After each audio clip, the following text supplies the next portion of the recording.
Hi everyone, I welcome you to the Music is Magic. This group is set up to encourage artists to help one another. We'll get it together, y'all, because this is going to be a success, and it's going to be a success because we're going to help one another. And that is what this community is all about. My name is Candy Johnson, and I am the CEO and founder of Real Raw Records. We are recognized by the state of New Jersey as a nonprofit organization. I'm a firm believer as well in, I call it the James Brown theory. Got to use what you got until you get just what you want. And so that's basically how we're operating with what we have. Hi. Hello. How did you get access to the Hangout? Am I live? Yes, you Okay. are. I got to it originally. I accepted the invite from the group for Uh-huh. the community, and it took me to where you were streaming live, but it was just like if I was watching on YouTube. It didn't have I couldn't actually join it. I could view it, but I couldn't join it. Okay. So I went back to the Google Hangouts page, and I got into this Hangout via the link that you posted, Great.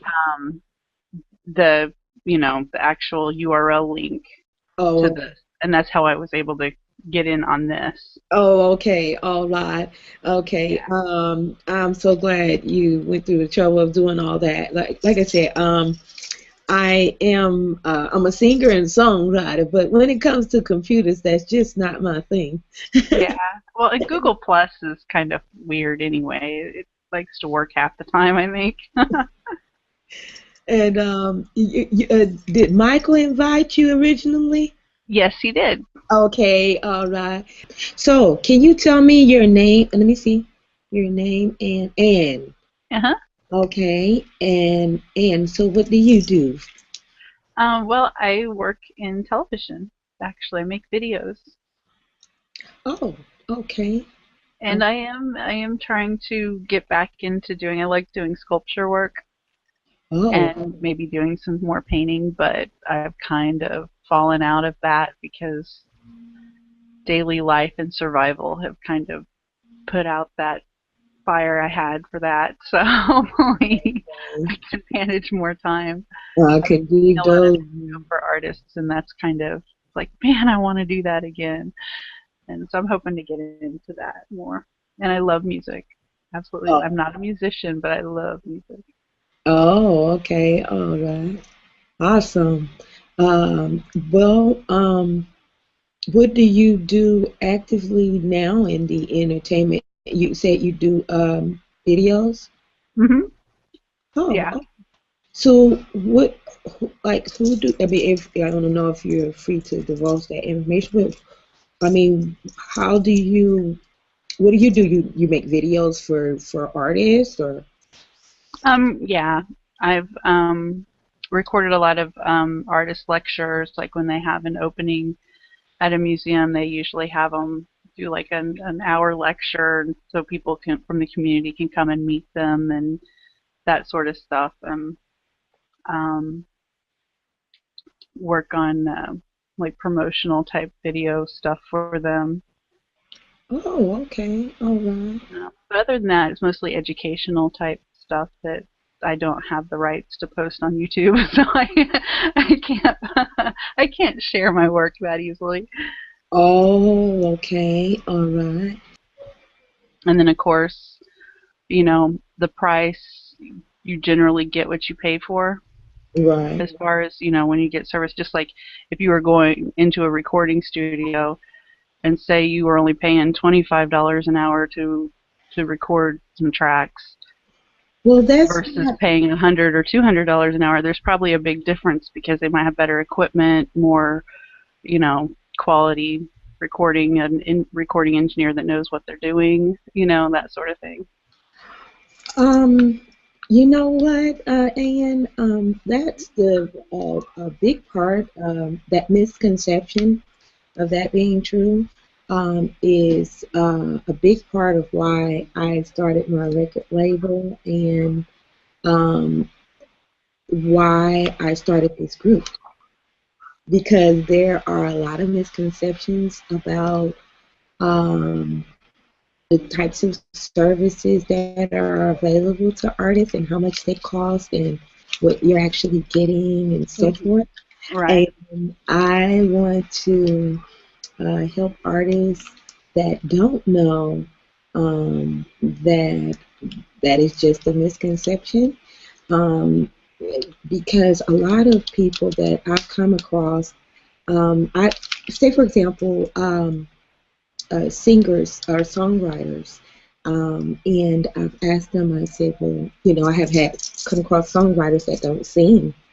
And they said, well, um, can you record one of my songs, sing it for me and put music to it and so forth?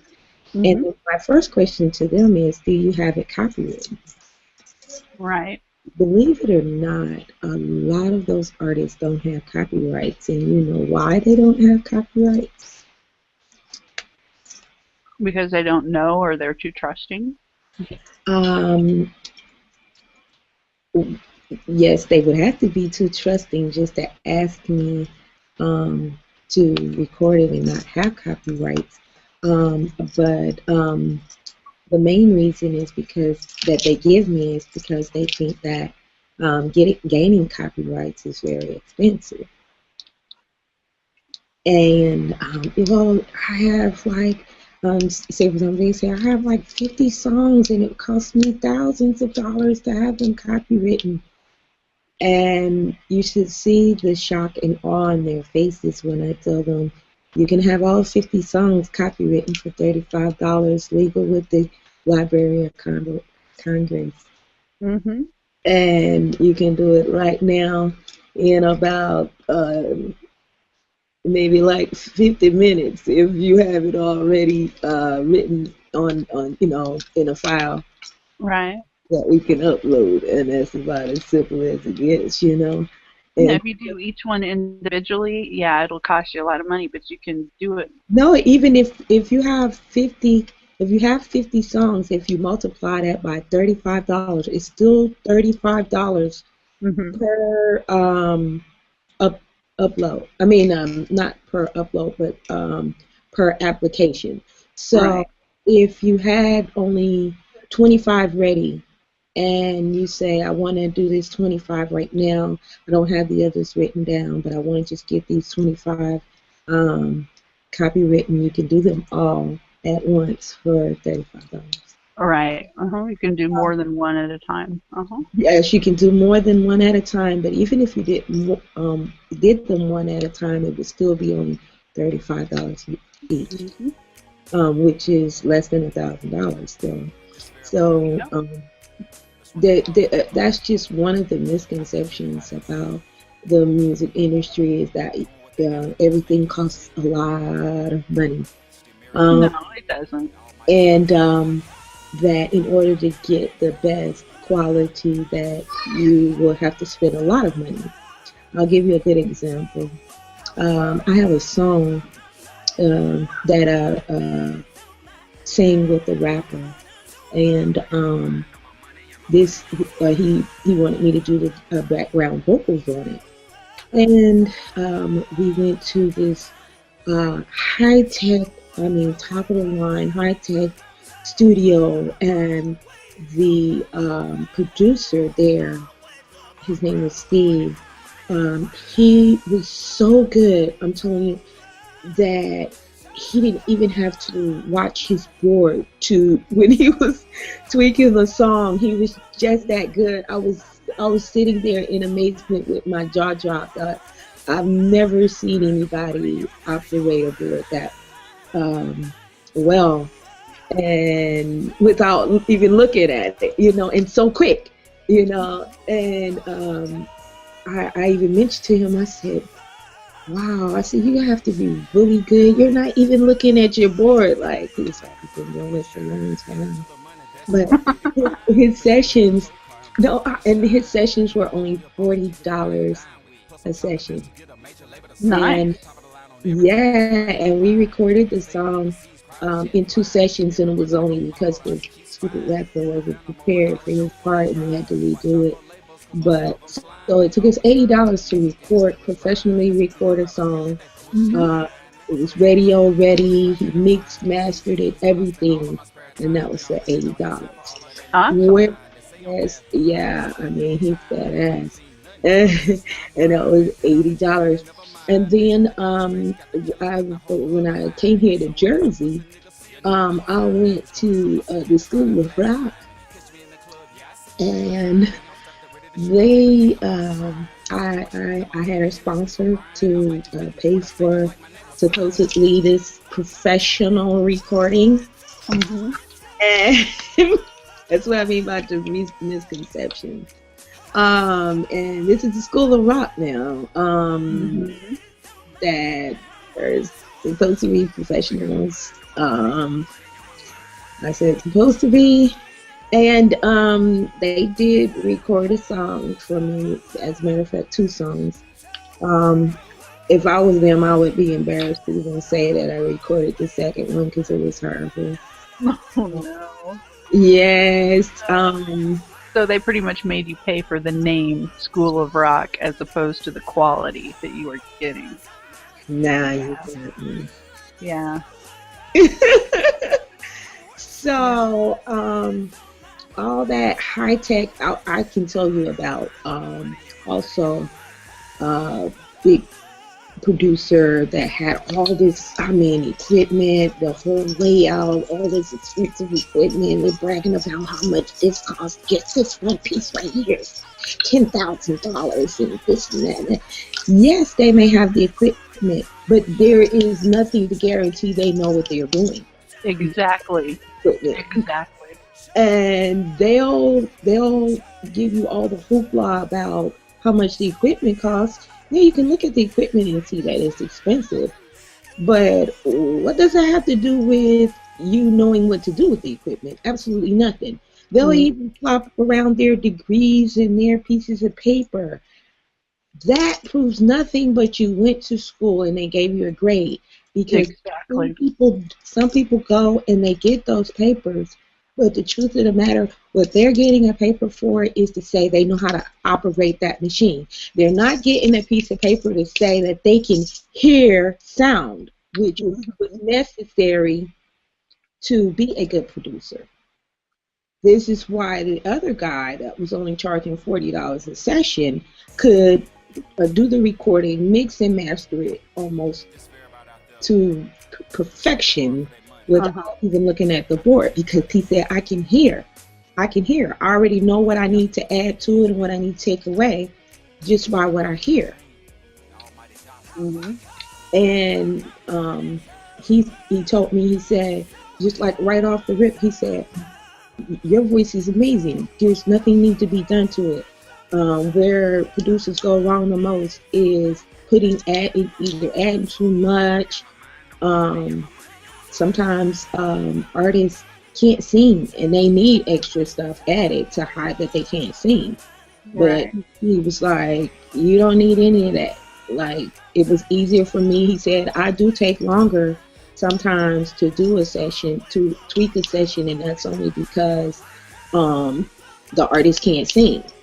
And he said, that's why I ask the artist, what are they going to sing? I want to hear their voices and all of that before we get started, before I even agree to a session. Because he said, I have turned down people because I'm like, I'm not going to be at this board all day trying to make you sound good and you sound horrible. You know, he took a lot of pride in his work. So he didn't even want to be named as the producer of that song if you can't sing. Yep. Yeah. Don't even want his name on it.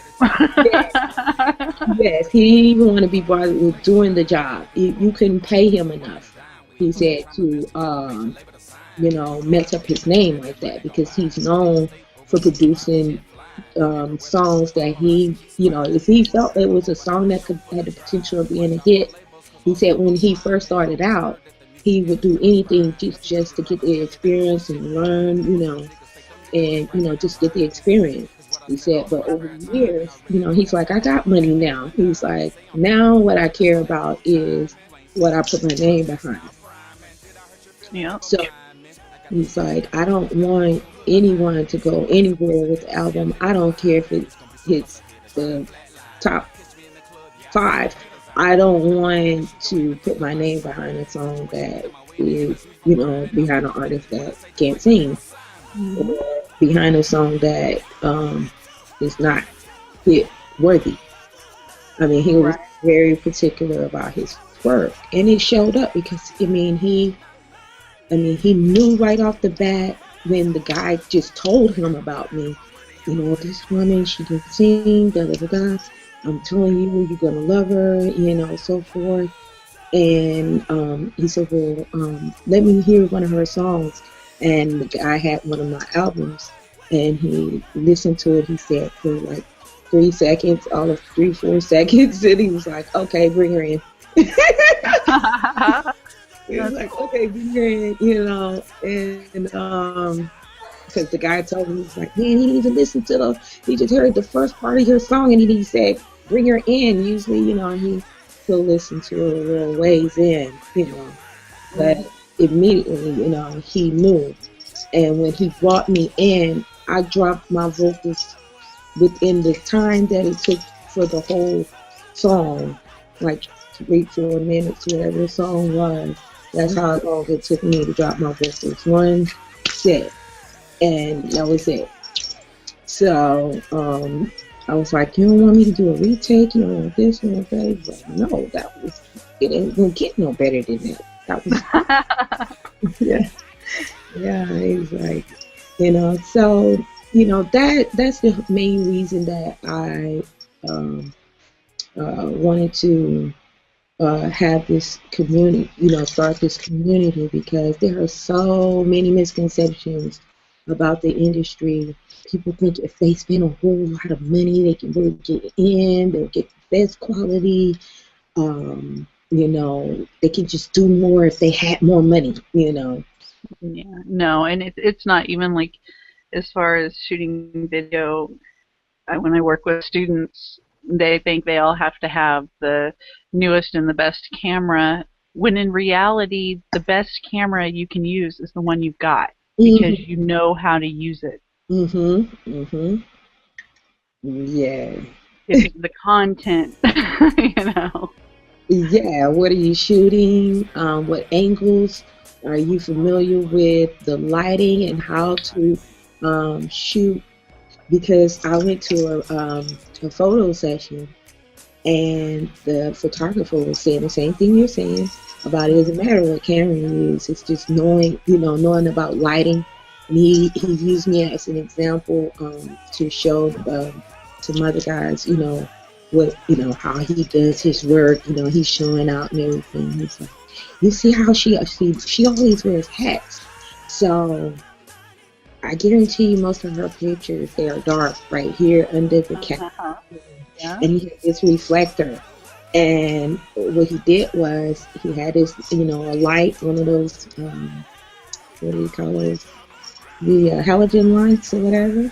And Mhm. he, used the reflector to, um, he bounced the light up right under my hat right here. And he used the reflector to bounce the light right under. Mhm. So that when he took my picture, it was very bright under my hat. Like you can see my eyes. Yeah.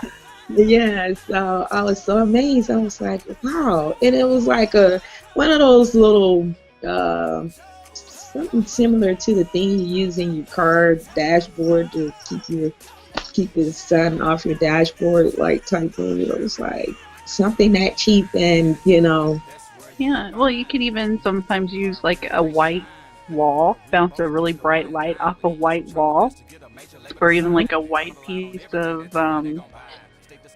poster board now or would some that work silver with me wearing fabric. all white? Huh? Would that work with me wearing all white? Because I wear white all the time. Yeah. Well, I mean, for instance of lighting you under your hat, Oh, You can use a multitude of things, because you're not lighting your outfit that's white. You're just bouncing that light in that direction of your face that needs more light.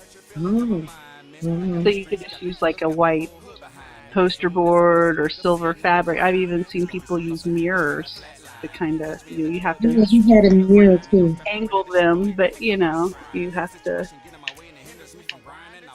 And Wow. then that's a lot of thing. I see a lot of, especially students, they don't want to have to carry around all the extra stuff. They don't want to have to carry around the lighting. They don't want to have to carry around, the reflectors and all the accessories because, oh, it's too heavy. It's too much stuff to carry around. It's like, well, then you're not going to do your job right. Right. And see, if people don't want to go through that, that's not really where their passion is. Because when you're really passionate about something, and like that, a producer I was telling you about, take a lot of pride in what you do. Like his board wasn't as expensive as the guy that did a crappy job recording. Yeah. It wasn't that. It was nice, but it wasn't as nearly as much. But what he did spend a lot of money on was sound control, and sound control is meaning the walls and the material that the doors were made out of. He had soundproofing in the door to the entrance of the building where he was. Mm-hmm. Mind you, that wasn't even the entrance into the studio. That's how fanatical he was about keeping sound out. He had soundproof doors. You had to get through double doors to even get into his set, into his office space or whatever. Right. That's where he did videos at. Then he had another double door and with soundproofing to get into his recording loop session, area. Then he had two more double doors to get into the actual sound booth where you see the vocalist go into. Mm-hmm. He had another door leading out of that area into the bathroom area and back into some other offices he had in the back. He had soundproof doors on that door as well. He's not playing about sound getting in there. It's like completely dead air. There was no way any other type of sound could enter that building at all. They could kill somebody. They can scream as loud as they want to. No one's going to hear it. Yeah. It's all the outside noise outside, so you don't hear the fire truck going by, and you don't hear somebody having a bad day cussing. You don't hear any of that. Absolutely, he's you can tell he's very fanatical about it. I mean, soundproof, everything, he even had some type of padding under his equipment to keep the vibration from the speakers going. Uh-huh. I mean, he's very fanatical about that, getting the crisp sound, and it was very crisp. I've never had anyone to critique that song and say he could have done this, he could have done that, because other producers think some think they're better than others, and that, especially when they want to try to sell you on their services. Yeah. But some of them just are ego driven. So even if because especially now with technology as tangible as it is, mm-hmm. Everybody's a photographer, everybody's a videographer, everybody edits their videos, everybody has their home studios, but what it really comes down to is, you got the stuff to do it, but do you know how to use it efficiently? Yes, because somebody posted on Facebook a picture of like a Fisher Price keyboard and the old school recording tape, and this and that, and like, this is and they had a picture of it, and they said this is what dudes be talking about when they talking about them up in the studio about the and then, they had all these toys, right? Yeah. Little kitty toys that, they was making fun of some of the producers that, or the artists that say they up in the studio and they about to drop a track and all this, trying to sound cool. But it was some producers that got on there and they was like, I know this is a joke and all. He's like, but I could record a bad song off just that. I'm just that good, and I know they're not lying because a person that really knows what they're doing, they can't. And they know how to make it work. They can take the tools they're given and make it work. Exactly. And I'm like, I need to get your number because if you say you can do something with that, you have to be really, really good, and it's not because there's anything wrong with the equipment, but I know if you're really good at what you're doing, then you can take anything and make it sound good. Because I've been have done a live show. All the sound equipment went out. Everything went out. Oh. So mind you, if this was Beyonce, she'd be screwed. She'd be screwed because she has all these digital machines to make her voice sound good. She can't hold enough. So she'd be screwed. If all the equipment goes out, all the fancy auto tunes and engineer, they have professional engineers who work the board and make you sound good while you're performing. And they're really skilled. Those guys have to be really skilled because they have to, in time, fix that while they're singing, Yeah, they have to know how to troubleshoot it, how to fix it. If it doesn't work, you have to make it work. Right here on the spot. So it's like, give me a minute, no, none of that, Yeah. So they are very skilled. And usually the artists probably only stick with that one engineer because they know her voice, they know when she's going to screw up, when she's, her voice going to crackle, and they're right there to fix it.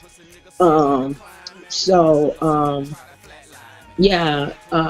been in a place like that where the sound system completely failed. I had no mic, no instruments, no music, and I rocked the house a cappella. I was like, oh well. I was like, come on, put your hands in the air, wave your hands in the air, and I just got caught, and to kind of distract them from the fact that the sound went out. I was like, so what? Y'all need music? Y'all need music to have a good time? What? I'm a old school. Let's do it like this one time. Clap your hands, everybody. Everybody clap your hands, and they got into it. They saw I wasn't distracted by it, so they weren't. Mm-hmm. And, they just rocked along with me. I said, at one point when I stopped clapping because I had to hold the mic, I was like, why y'all stop clapping? Y'all know I needed y'all to keep the beat for me. Y'all had me all around the beat like I'm white. And then, cause I made a joke of it, like, so it's like, I just, it seems like when things are at its worst, I come alive, and especially when it comes to just, performing or whatever, but yeah, that was one of the best performances I've ever done because it was an experience where that let me know what potential I really had. Because if you don't have all that stuff, to help you out, it will really let you know what you can do, what you're capable of doing. Yeah, and I bet your audience loved you for it because you kept the show going. Mm-hmm. Mm-hmm. You kept it going, and they had a good time, and you had a good time, and that's, I think mainly what people are there for. I mean, they want to enjoy the show, and you gave them an enjoyable show. Yeah, and what I did was I made them participate. So having them to participate and letting them know I needed them, that was all the better for them, Yeah. So it was really awesome, to see how they just, they all pitched in, and yeah, I even had people. I mean, they were banging on tables. That's awesome. They were like banging on tables and stuff, and trying to help me keep the beat and stuff like that, and they was joining in, telling each other what to do, Yeah. so it was so funny. And uh, I had a guy that was there that had happened to be going to do a show as well, but he had an acoustic guitar. So I saw the guitar leaning against the table when I went out into the crowd and was engaging them. And I was like, you have a guitar and you just letting me, leave me out here to dry, hanging at the dry, with no music. Come on up here and help me out. So he was like, oh, I'm sorry. He didn't know what to do. He was like, oh, sure, I'll help you, Yeah. I say, you can hold a tune with that thing, can't you? He said, yeah, I can hold a tune, And he just came up there and he played the guitar for me while I sang and stuff. And I said, we gonna find out today if you can really pick that guitar or not, Yeah. I'll say, because I don't know no keys or no chords or none of that, you just have to follow along. He said, okay, I can do that. I play by ear. I was like, great. You're gonna need that because I don't know no keys or nothing. I just, I was raised singing, and so I don't know anything about that. I just rock the house, and that's the reason why I named my record label Reels All Records, because I love the raw talent, people that are naturally born with the gift. They didn't go to no school, no voice lessons, no none of that, and a lot of the record labels and stuff like that are really getting into looks, the commercial aspect of it. The women have to sell themselves, as a sex object or what have you, it's really horrible. I mean, even the men, as well, like you have to take your shirt off and do this and do that. And maybe for a man, he might not think nothing of it, that he's being presented as a sex symbol, but for a woman, that's just it's really degrading. It's really degrading. I've been offered 3 different contract deals by 3 different large labels, and I turned all them suckers down because the guys were like, when they were offering it to me, they was, trying to push up on me and stuff like that. One of the guys was like, I had to meet him at his house. I was like, if we're going to discuss contract, why do I need to meet you at your house? I met you at the radio station. Why we can't meet there or at the studio or whatever like that? And at your house at 9 o'clock? No way. I was like, you can take that contract and shove it. Yeah. Yeah, because I'm not willing to sell. Got your invite. Hi, Anne. How you doing? I'm well. How are you doing? I'm great. Good. I sent Anne an invite, so she obviously got it and is here, so it must have worked. Yeah. Yeah, I got the invite to join the community, and then I saw that there was going to be an event, and I was like, cool, I'll stop in tonight. So you didn't get my invite. I did, yeah. Oh, you got both. Yeah, cool. Yeah. So, anyone else turned up, Candy?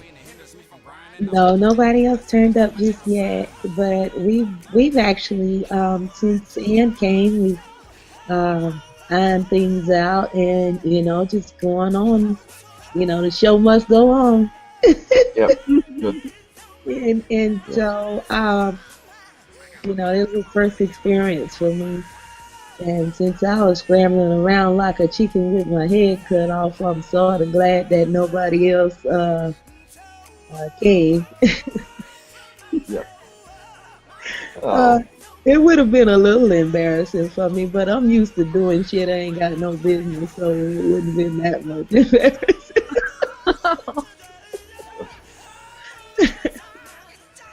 Yeah, I started the event. I was like, I'm gonna tell y'all right now, I have no clue what I'm doing. I am the administrator of this event, but I want y'all to know I have no clue what I'm doing. And that's what this hangout is for. For us to help one another, out where one is, has more knowledge in an area, and we can help one another out, for the benefit of the whole. Then you got to do it to learn how to do it, so you're doing good.